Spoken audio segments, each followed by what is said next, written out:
Dear Hands of the Cause, friends, hearing Mr. Furatan speak so eloquently to you reminded me of a story that the Master told from history.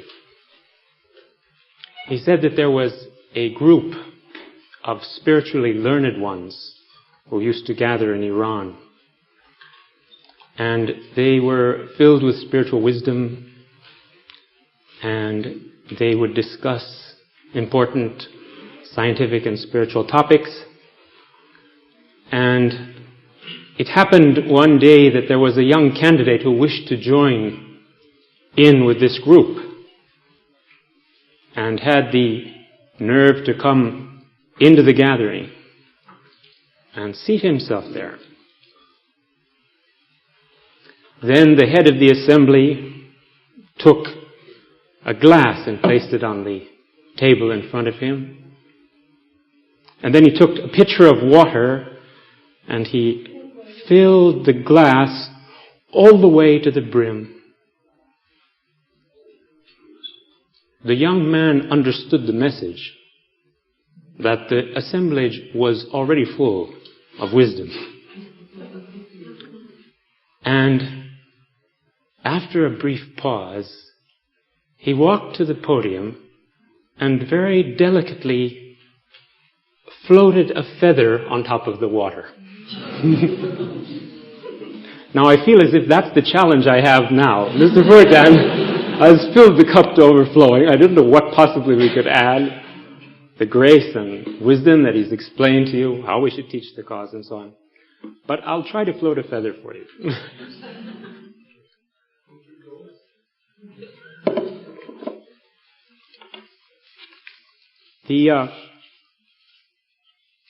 The topic here is the gift of teaching.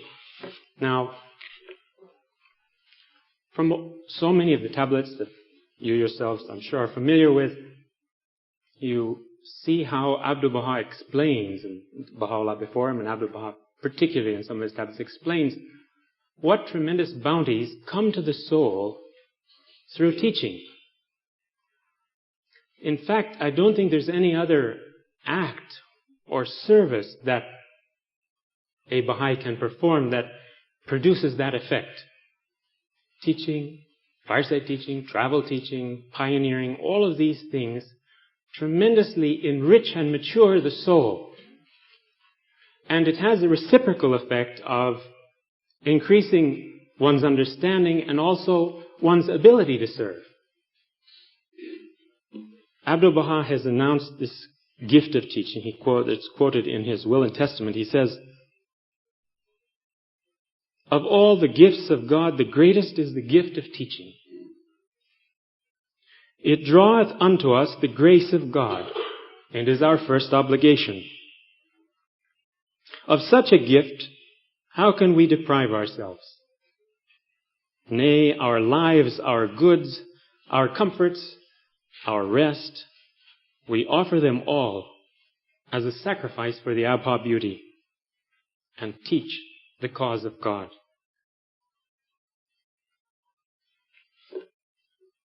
The admonition to teach, the different admonitions to teach, come from the central figures of the faith. And Mr. Furatan has already quoted one of the central quotations in this respect. Now, I find myself, and presumably in your studies you have also confirmed this, that if you want to get to the essence of a subject quickly, first see if the guardian has addressed that subject. Because he will take an overview of the whole revelation of so many different tablets, and he will find those quotations which are of the essence of that subject, and out of the whole collection he will put those together. And then in a short space, you have the resume, if you will, of all of the implications of this subject. Now, I particularly remember that when, for instance, out of all of the different tablets, Shoghi Effendi has chosen selections for placing in the dispensation of Baha'u'llah about the greatness of Baha'u'llah's revelation. How in a few pages he expands our understanding and vision of the position and magnificence of this day, of the station of Baha'u'llah. Likewise, in God Passes By, at the beginning of the 25th chapter, he's speaking about the teaching activities of the faith. He refers to the international expansion of teaching activities.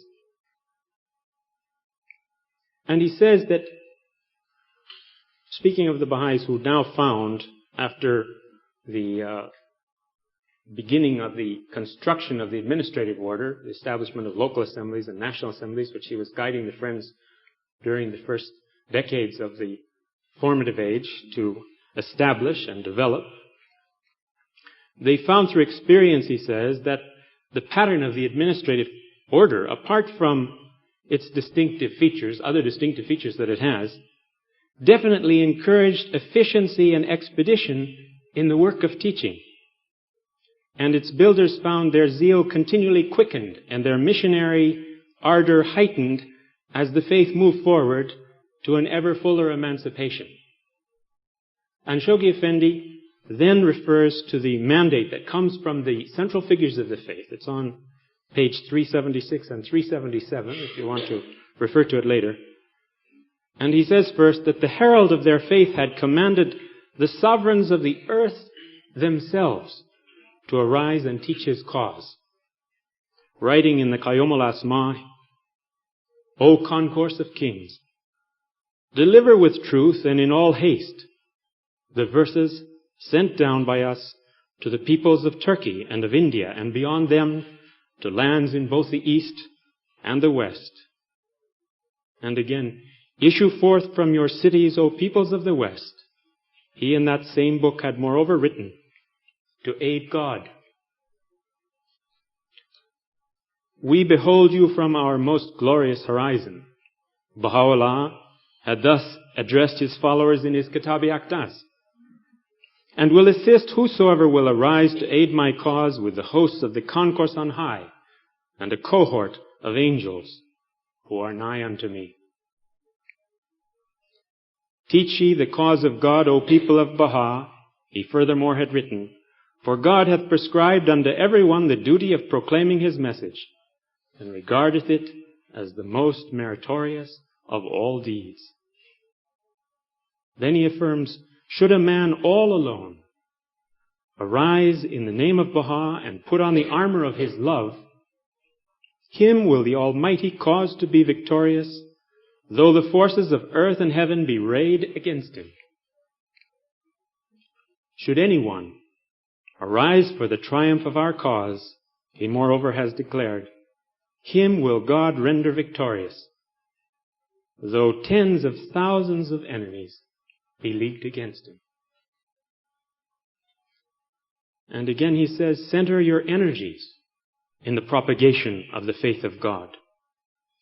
Whoso is worthy of so high a calling, let him arise and promote it.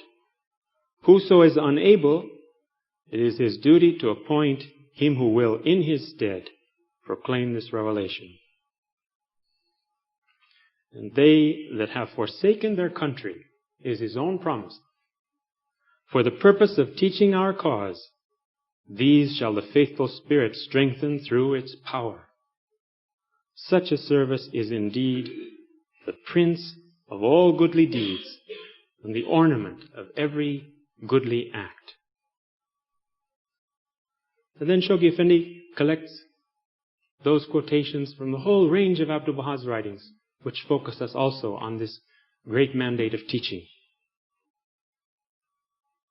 In these days, Abdul Baha had written in his will, the most important of all things is the guidance of the nations and peoples of the world. Teaching the cause is of the utmost importance, for it is the head cornerstone of the foundation itself. In the same document, he declares that the disciples of Christ forgot themselves and all earthly things, forsook all their cares and belongings, purged themselves of self and passion, and with absolute detachment, scattered far and wide, and engaged in guiding aright the peoples of the world, till at last they made the world another world, illumined the earth, and to their last hour proved self-sacrificing in the path of God, in the path of that beloved one of God. Finally, in various lands, they suffered martyrdom. Let men of action follow in their footsteps.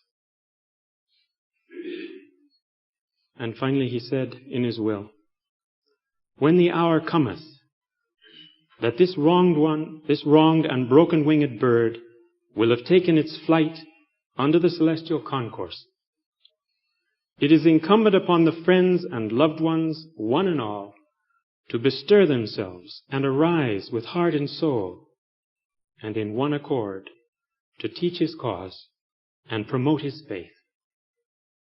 It behoveth them not to rest for a moment. They must disperse themselves in every land and travel throughout all regions, bestirred without rest and steadfast to the end.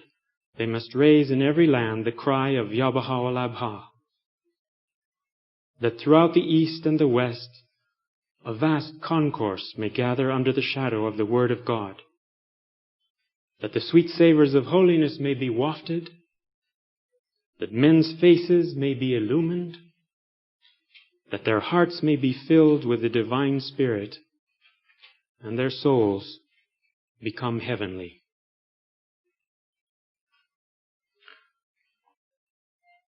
The Guardian also explained to us the interaction between the divine plan and the unfoldment of the administrative order.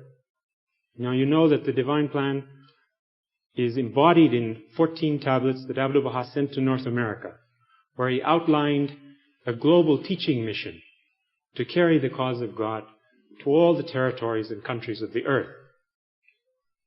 The early work of the first disciples of Abdu'l-Baha, the first itinerant traveling teachers, foremost amongst them Martha Root, all around the globe, they did great services. They proclaimed the faith to many people. But because there was no administrative structure to catch these gains, much of that was diffused and not held in the most substantial way for the faith. And so Shoghi Effendi, as you know, directed us again to the building up of administrative structure. And then after he had that developed sufficiently in 1937, he set about the systematic prosecution of the various goals set forth in the tablets of the divine plan of the Master. And in God Passes By and other places, we see that he has extended, he says that this teaching mission, this international teaching mission, which was given to North America, has been extended by Abdu'l-Baha through the will and testament, through these very words that we've just heard, to all the Baha'is all over the world, that they should take part. And a number of independent plans under his direction were developed, various national plans, until finally these were all consummated in a 10-year global crusade. And now, under the aegis of the Universal House of Justice, we're carrying out other intercontinental teaching plans. All of these derive their spirit. You could even say that the soul of all these plans is the divine plan itself. And the prerequisites, I'm sure you're familiar with many of those. He talks about them.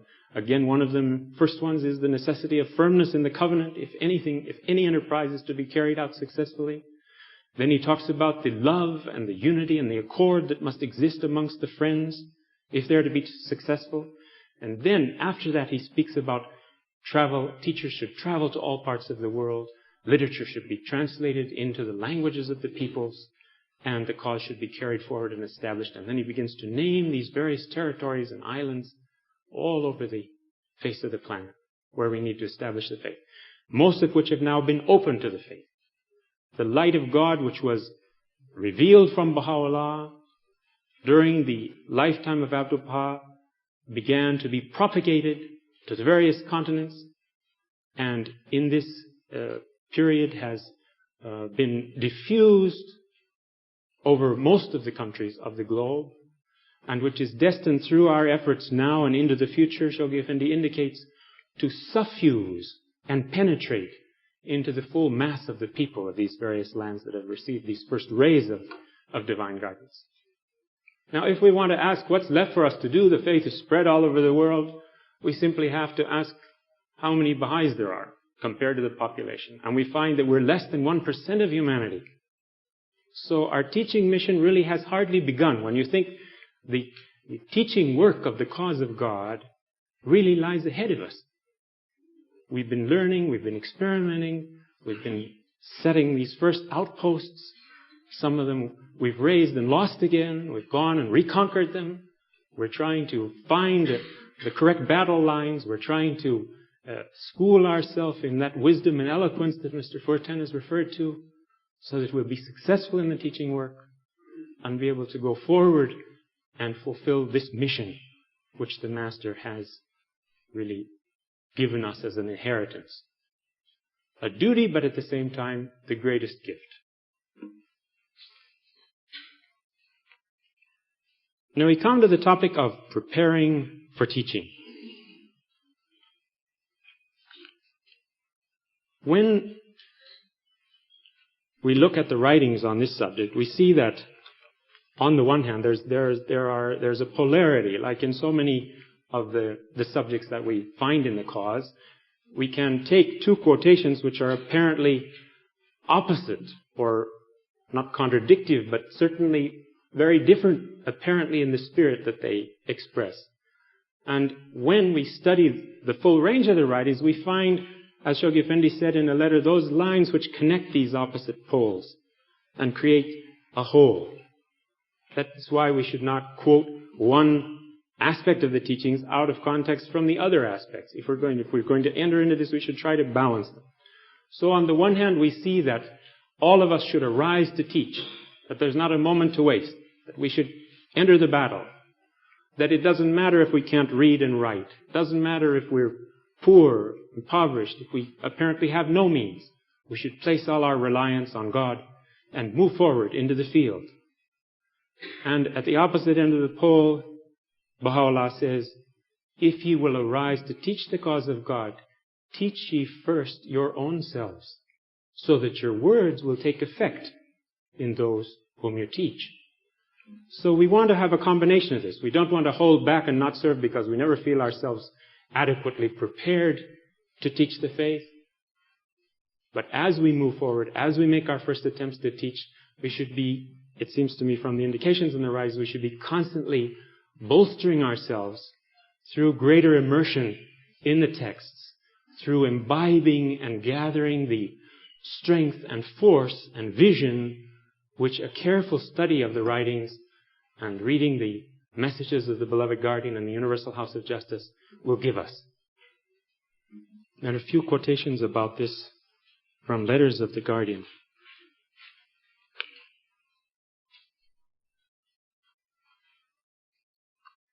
One that speaks to us of several processes going on all at the same time in our lives. And here he says, never must, this is on a letter written on his behalf, he says, never must they, the believers, let a day pass without teaching some soul, trusting to Baha'u'llah that the seed will grow. The friend should seek pure souls, gain their confidence, and then teach that person carefully until he becomes a Baha'i. And then nurture him until he becomes a firm and active supporter of the faith. I'd like to stop here before going on with this quotation to mention that, you know, in one of the later messages of Shoghi Effendi to the West, he draws a distinction between two processes. One, he says, is the process of the attraction and confirming of avowed believers in the cause of God. Avowed, someone who says, declares that they are a Baha'i, that they believe in the faith. And how that process must, under no circumstances, be slowed down. It should move forward continually. Right after that, he says, no less important is the process of raising up and greatly increasing the number of active supporters of the cause of God.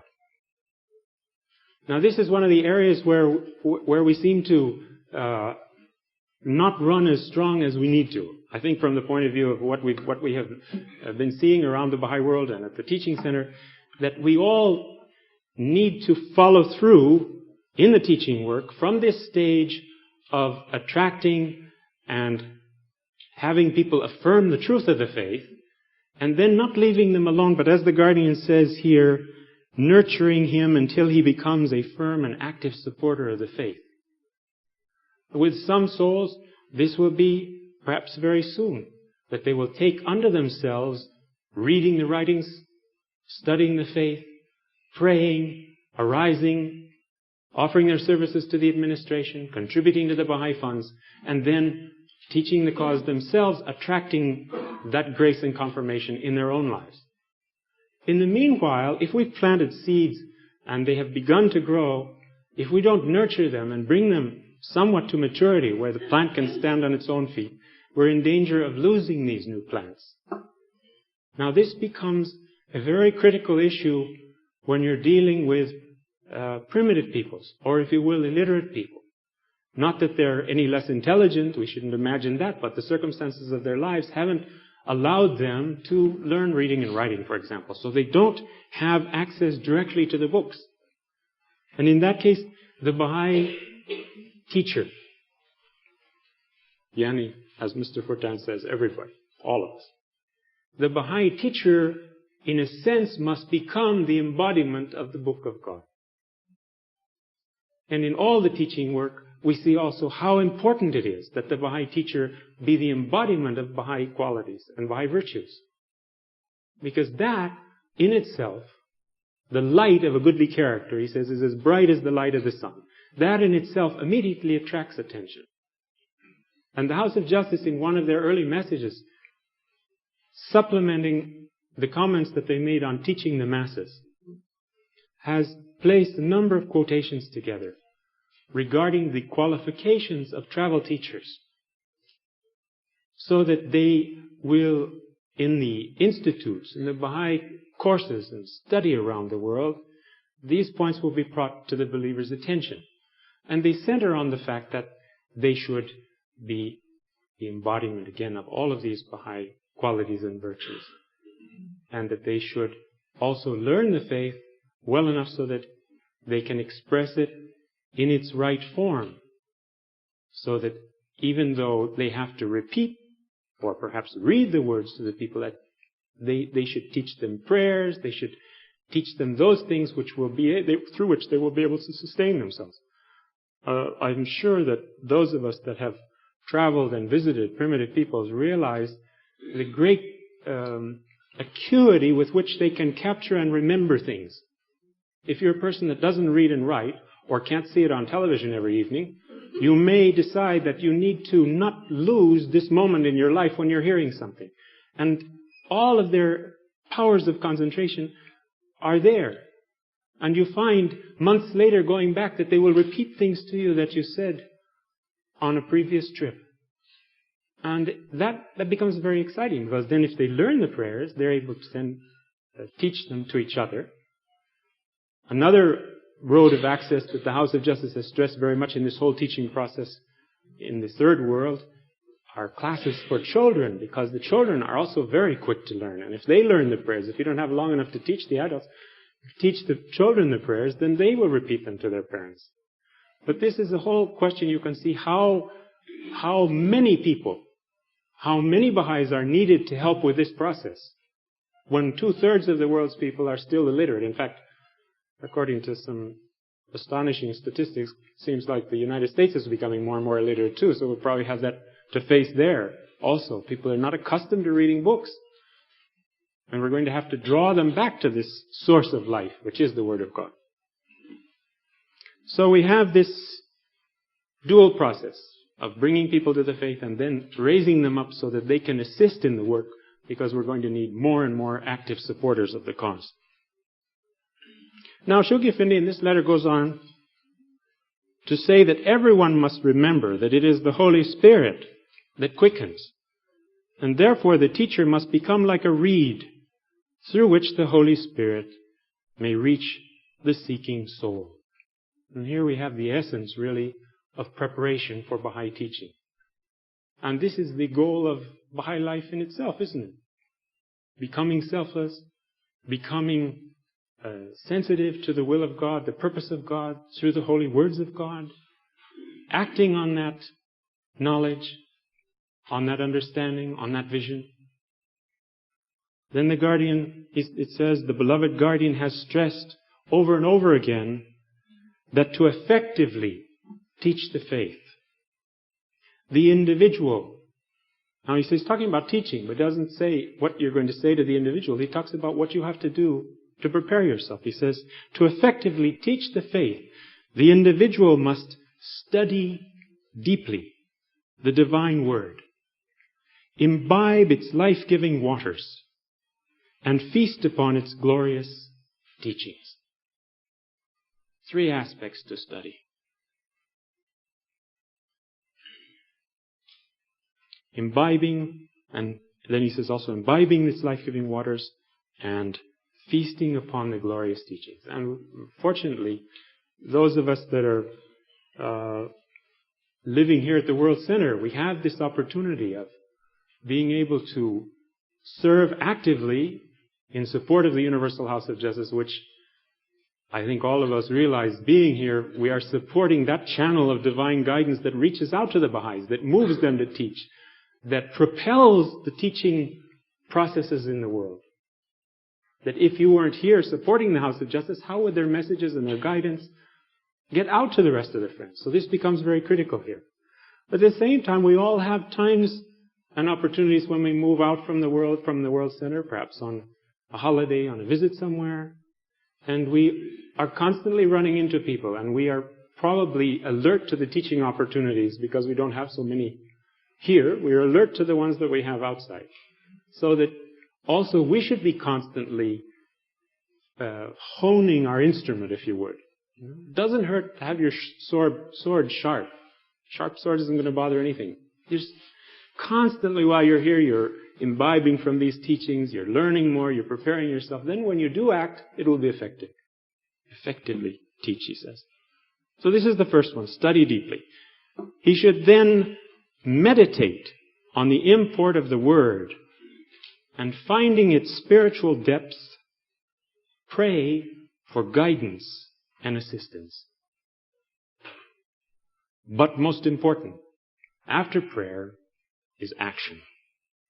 After one has prayed and meditated, he must arise, relying fully on the guidance and confirmation of Baha'u'llah, to teach his faith. Perseverance in action is essential, just as wisdom and audacity are necessary for effective teaching. Perseverance in action is essential.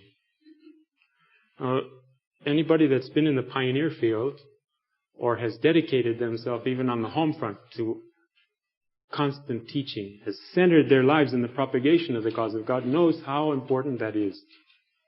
How important it is to persevere, and Shoghi Effendi uses in some of these letters, I noticed, happily, because sometimes you get a little worried, he says, persistently pursue the teaching word. That we have to follow through with people. Not let them loose too easily from their attraction to the cause of God. Presenting over and over opportunities for them to be attracted to the faith and associate with the believers. Finally, he says, the individual must sacrifice all things to this great goal. And then the victories will be won.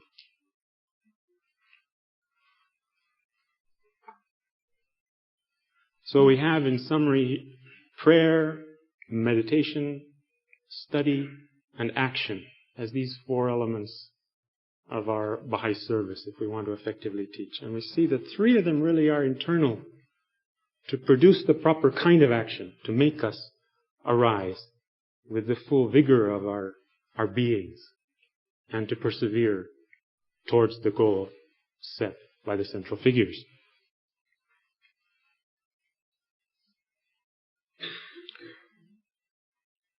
In what way should we arise. Again, the admonitions of Baha'u'llah have been summarized by Shoghi Effendi in a single page of the Advent of Divine Justice. Culling from so many different tablets of Baha'u'llah, he has made a resume of admonitions from the central figure of our faith. Let me read some of these for you. This is from the Advent of Divine Justice, page 59 begins.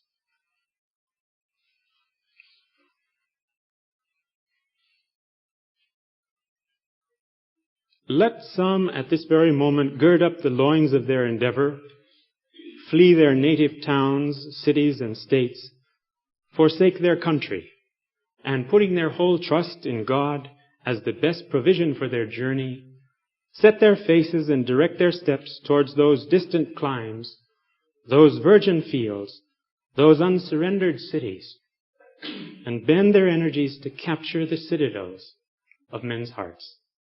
Hearts which, as Baha'u'llah has written, the hosts of revelation and of utterance can subdue. Let them at the very outset teach their own selves, that their speech may attract the hearts of their hearers. Let them regard the triumph of their faith as their supreme objective. Let them not consider the largeness or smallness of the receptacle that carries the measure of grace that God poureth forth in this age. Let them disencumber themselves of all attachment to this world and the vanities thereof. Now, all of these essential words in each of these passages are from the tablets of Baha'u'llah.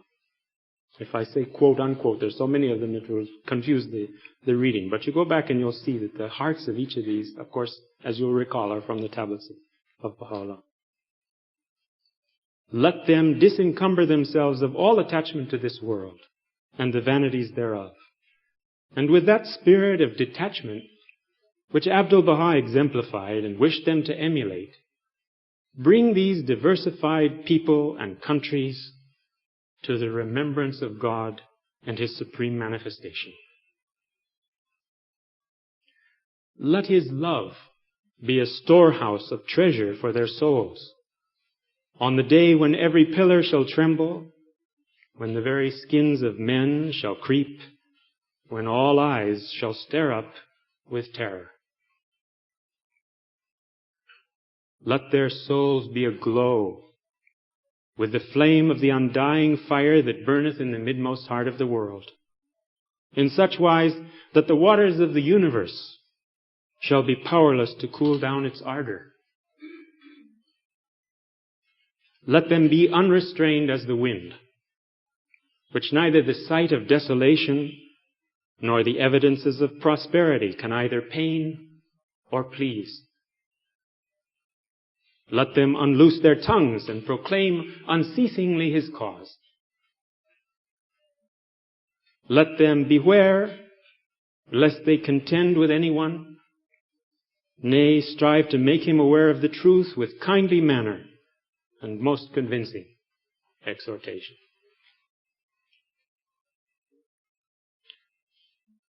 He goes on with three more. He says, let them wholly, for the sake of God, proclaim His message. And with that same spirit, accept whatever response their words may evoke in their hearers.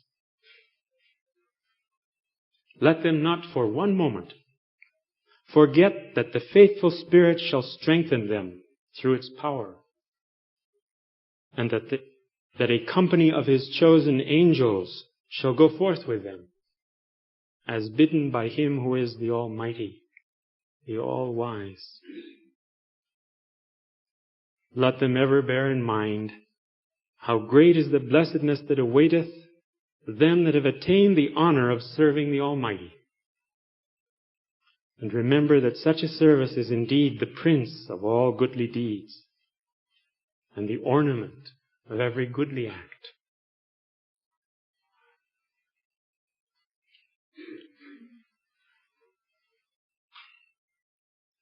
Again, from experiences in the bush, out in the mountains itself, you realize how significant these words become to the Baha'i traveling teacher.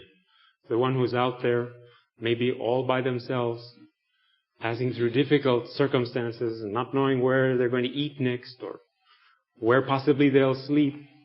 And the snow starts snowing on the mountaintop and you just don't know what's going to happen next. And you remember that the faithful Spirit is with you and that this host of angels comes, and somehow your soul is lifted. And you walk a little bit farther and there comes some person that you've never seen before and says, "What are you doing here? This is late and this is cold. Come with me. I'll take you to my house." And that's the beginning of a new teaching experience. That became so familiar in Nicaragua. This is not where the snow was. The snow was in Bolivia. But in Nicaragua, the tropical setting there, you would walk through the bush. There would be a road, and they would tell you that eventually there's a village down at the end of this road. So you'd set off to that village, and then they would say, when you got to that village, that the people from this place now don't live here anymore. They live somewhere else. And then, so you would have to go walking on another some miles. And they said you can find them in that place. And then you go walking and you come to a river. Well, it's a big river and you're not going to be able to cross it. And that's the end of the road. So you start saying your prayers, and then somebody comes along in a canoe and says, "What are you doing here in the middle of the bush?" and takes you to the village. And then the whole thing unfolds gradually. But there's always those moments when you have to remember that God is going to help you. And this experience, I think, talking with so many of you young people, I hope will be able to go out and taste yourselves that kind of service on the ground, in the field, around the world, in countries and in areas where people have not yet heard of Baha'u'llah, or where some of them have heard, but there's a lot more that still need to hear. And experience for yourselves what it is to place your reliance under such circumstances in Baha'u'llah, and to see the wonders of how the cause unfolds before you. And to experience, as perhaps you have found in your teaching work in other places, the miraculous at the same time. I mean, where someone comes out of a village as you're approaching and not knowing what you're going to say to them, and if these people are going to receive me well or not, and not being sure what language they will understand, and having the chief come out and call to you people, "Come, come," and say that he's had a dream the night before that two people were coming to bring a message, and what is this message that you've brought? That kind of confirmation you experience in the teaching field, especially you experience it with indigenous peoples.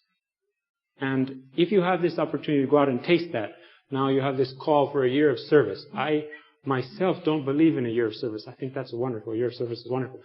Because I believe if you get out for a year of service, then you'll have a life of service. If you can get the taste of it, you will go forward with this, and your whole direction of your being will be transformed. And the opportunity that I think particularly young people have here is to take this opportunity now here to read and to study and to arm yourself for the adventures that you'll have ahead of you. And that then you'll be able to get into other circumstances. Perhaps you'll be able to design your lives or choose your careers in such a way that you will have some free time. I think too many of us choose occupations in life which completely consume all of our energies. There are still things like teaching, being teachers, being professors, whatever it is, that will allow you a period of months, even in a year, where you'll be free to teach. There may be various things that you should consider, how you would have time to fulfill this responsibility that Baha'u'llah has laid on you. Of course, in your university studies or in your work situation, you'll be in touch with many, many people, and those will, as the Guardian said, most surely be the ones you will teach. Your neighbors and your associates in your work. Wherever you are, that will be possible. But this special area of service of which some of you will arise to perform, I'm sure you will find most sweet.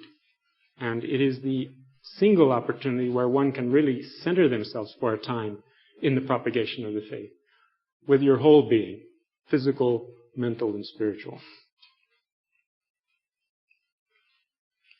Now, with regard to methods to adopt, how are we doing on time? So, a few comments from letters of the Guardian or letters written on his behalf.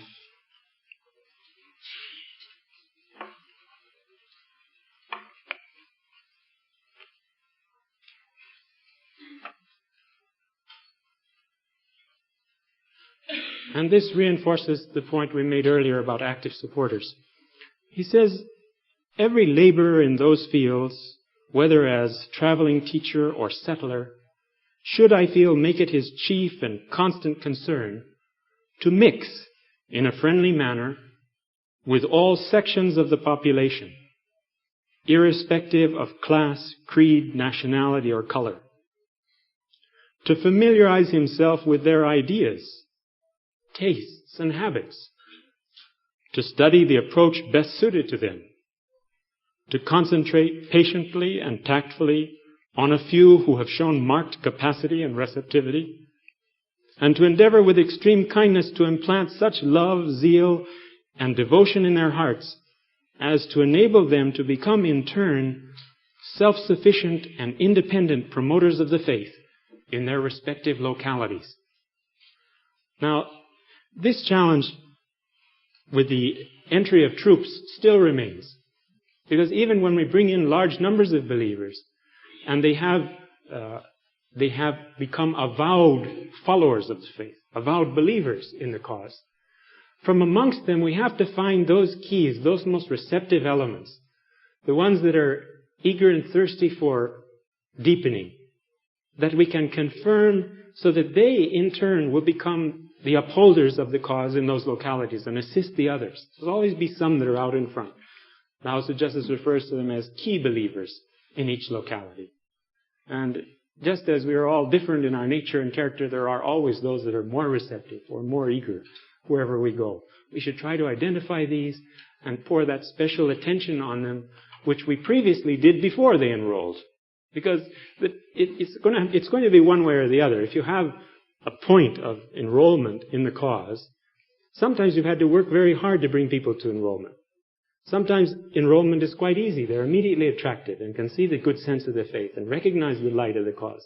But then the detailed working through the conversion process, if you will, is necessarily a lengthy one, a slow and lengthy one. There are words of the Guardian to that effect here in these letters. Although they become Baha'is immediately, all of us remember how we had to go through various stages to clean out old concepts and ideas and replace them with the divine principles and teachings. And naturally, this is slow and it takes time, but to the degree that we do it, we will become more effective as promoters of the cause and as teachers. And as Mr. Fortan had pointed out here, this question of being a physician, a spiritual physician, and choosing the right remedy for each individual, Shoghi Effendi has extended that here to choosing the right remedy for each class, for each race, for each nation. What is that particular way of presenting the cause which will most appeal to them and draw them unto Baha'u'llah, draw them unto God? Abdul Baha says that in the teaching work, God forbid we should take something from the divine teachings and place it as an obstacle in the path of the seeker. It's possible to do this, We can introduce at the wrong time. But the same story about announcing Baha'u'llah as the Lord of Hosts too early in the process. Perhaps will cause people to turn back from the cause. God forbid, Abdul Baha says, he said, the whole purpose of the revelation is to attract people to God. Now, should we use the revelation in such a way that it will keep them from the faith of God? This is another reason why we have to teach ourselves the faith. So we'll have the tools, we'll have the repertoire, we'll have the experience, we'll know which remedies are available.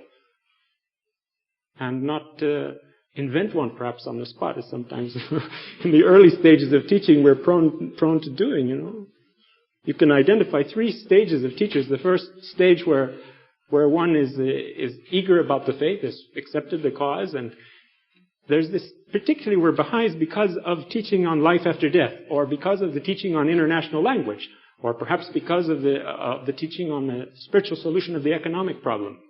So whoever we speak to, that's the aspect we're going to present as being important. We'll give that, and then some of our own ideas on the subject, which we find rather interesting. Well, it has its effect, but it surely won't be effective as the next stage of teacher, where the teacher advances to the stage where we know the teachings of the cause well enough to present them in their pure form.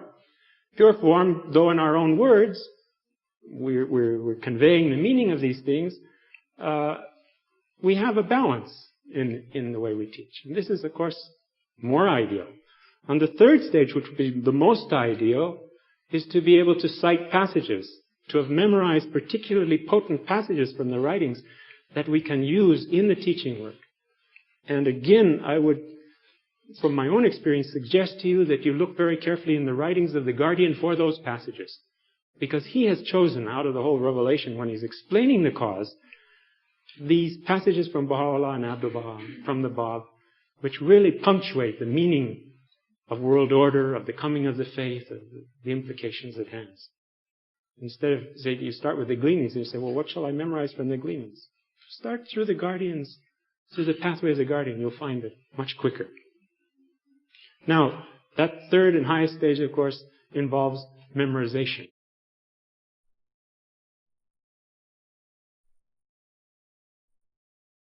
To assess its, in other words, the individual's duty, the character of the duty that each of us has. Consult his conscience. Prayerfully consider all its aspects. Now, those of you who are on the threshold of going out from the World Center are in the process of doing this. Manfully struggle against the natural inertia that weighs him down in his effort to arise. Shed heroically and irrevocably the trivial and superfluous attachments which hold him back. Empty himself of every thought that may tend to obstruct his path. Mix in obedience to the counsels of the author of his faith and in imitation of the one who is its true exemplar with men and women in all walks of life. Seek to touch their hearts through, I find this very, very interesting. He says, through the distinction which characterizes his thoughts, his words, and his acts. Again, this distinction that the Master calls for, that the baha'i should have. And win them over tactfully, lovingly, prayerfully, and persistently to the faith he himself has espoused. That's from Citadel of Faith, page 148. The paragraph just before this, too, I recommend to your reading. He talks about the would-be warrior in the crusade and how we have to break loose from the effects of materialism, which most of us in the West were burdened down with, that really kept us from moving because we had all kinds of material goals. We had a shopping list, if you will, of what we wanted to get out of life, and we were going down and ticking the things off. Somehow we have to remove that from our lives. And our shopping list should become the will and testament of Abdu'l-Baha, the goals, these very admonitions that Baha'u'llah makes for us.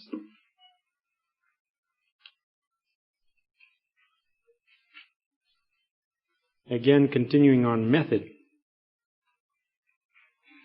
Shoghi Effendi has often in his letters mentioned the importance of follow-up work. Seeds sown but not watered and reared will not mature into fruition.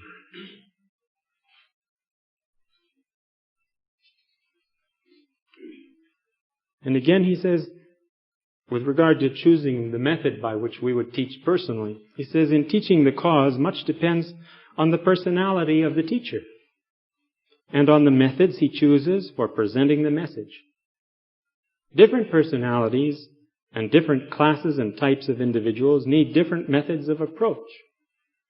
And it is the sign of an able teacher to know how to best adapt his methods to various types of people whom he happens to meet.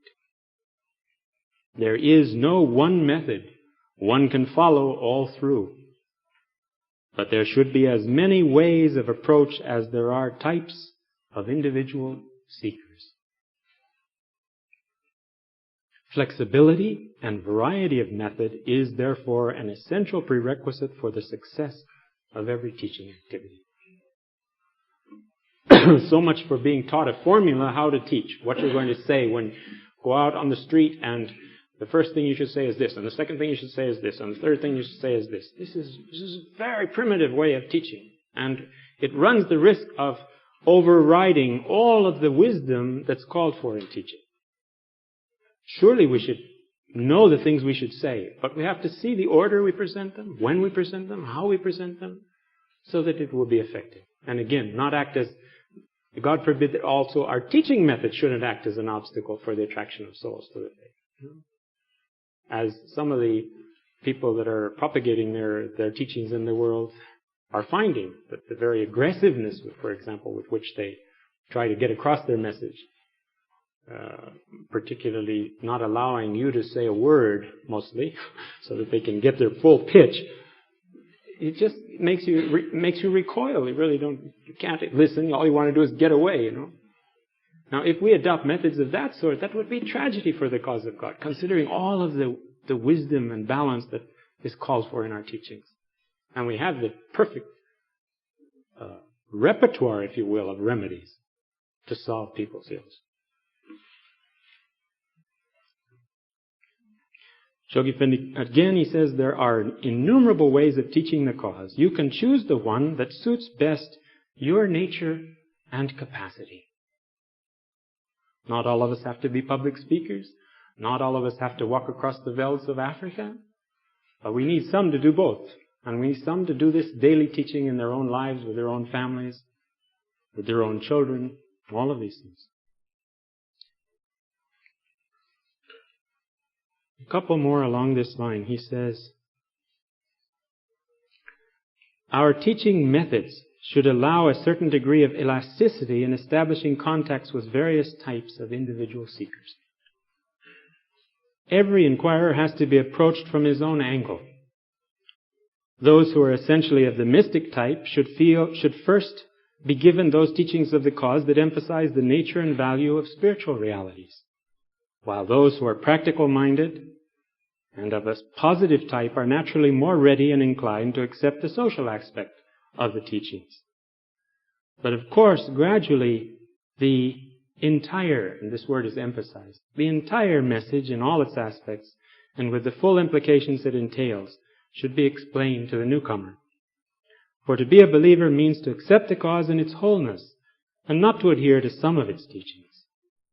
However, as already stated, this ought to be done gradually and tactfully, for conversion, after all, is a slow process. These, by the way, these quotations I'm reading to you are all from a booklet called The Individual and Teaching, which is a compilation prepared by the Universal House of Justice on teaching. And it came in the middle of the 5-year plan at a time when many letters were coming about confusion in teaching methods and how should we teach, and should we have direct teaching or should we have indirect teaching. And the House of Justice compiled this marvelous compilation and indicated that in these holy texts the friends could find guidance and answer to these various questions.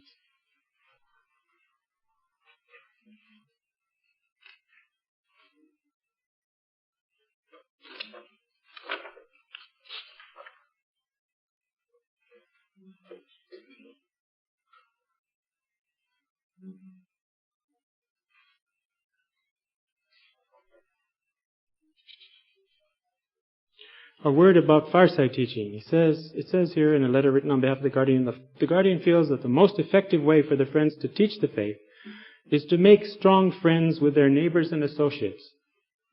When the friends have confidence in the Baha'is and the Baha'is in their friends, they should give the message and teach the cause. Individual teaching of this type is more effective than any other type. This was, of course, written to North America. It's applicable in North America and Europe. And in the cities of the Third World, it also has basically applicable. In some of the, village areas, in mass teaching areas, there can be a difference in approach because there's a much more there's a similarity of mentality of the people, which allows you to find a way of teaching which reaches all the hearts at the same time. And the very fact that such villages don't always have visitors, certainly don't always have visitors that come to give them a message, causes the arrival of a Baha'i teacher to be an event. So you can't sit down and start to make friends with the people because they want to know what you're there for. They're right off. It's the very circumstances of it bring the cause into the forefront. And it provides the natural opportunity to proclaim the faith.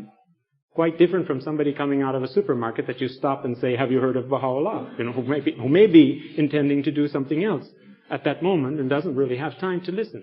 It's a different situation. So he's mentioning here that the fireside, the principle of fireside meeting, which was established in order to permit and encourage the individuals to teach in his own home, has been proven the most effective instrument for spreading the faith.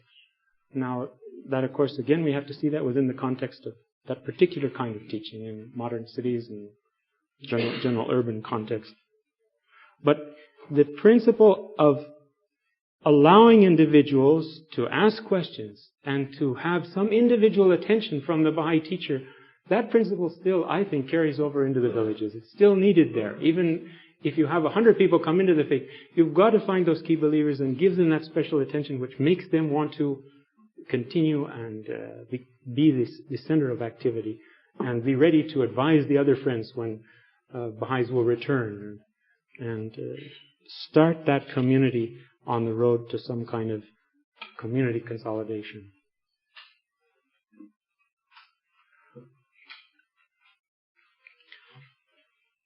The question of the ultimate goal, we know, is the regeneration of mankind. Our teaching work is not simply the process of passing information. The more we deepen in these texts and in the call of Baha'u'llah and Abdu'l-Baha with regard to teaching, the more we see that he calls on us to breathe life into the souls of men. That the human heart is an instrument which remains in darkness until it's touched by divine light. That the Baha'i teachers should be the carrier of this light. And in their statements, in the attitude that they have, in the way that they address with modesty, with love, the individuals that they're teaching, they should allow, Shoghi Effendi says here, they allow these rays to enter the hearts of their listeners. This is a spiritual process, and it creates these very close bonds. And all of us that have experienced it realize what a divine favor it is to be involved at all in such an event. To see the awakening and unfolding of a heart because of the beauty and illumination of the divine teachings. To see these souls progress to the point where they become the instrument for the illumination of others. Baha'u'llah says that this act is so great that if you quicken one soul in the cause of God, you will bring one soul to the cause of God, quicken that soul, you will have the station of a martyr. Now, again, all these requisites are behind it and everything we need. But there are 3 points that I'd like to finish with. And these you can also find in another small booklet that's here, which is very important, another compilation called The Power of Divine Assistance. There are 3 very important principles mentioned over and over in this compilation.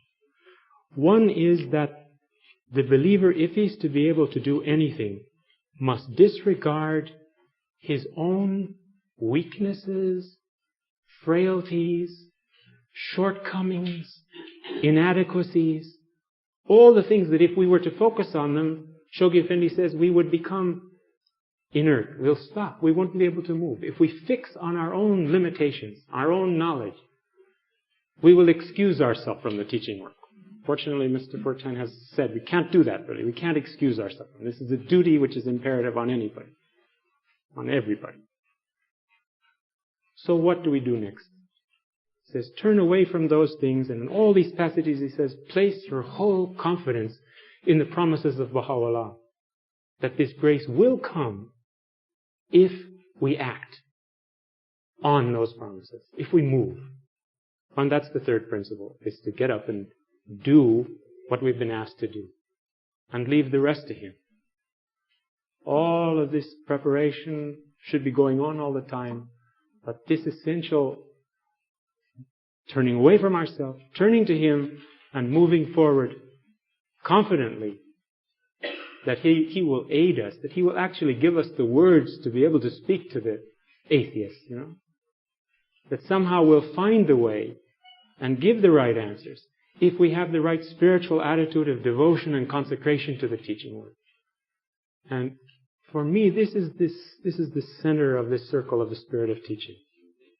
Is the selfless devotion and submission of each of us as Baha'is to this imperative call of teaching, which will result in the establishment of this new kingdom of Baha'u'llah in this world.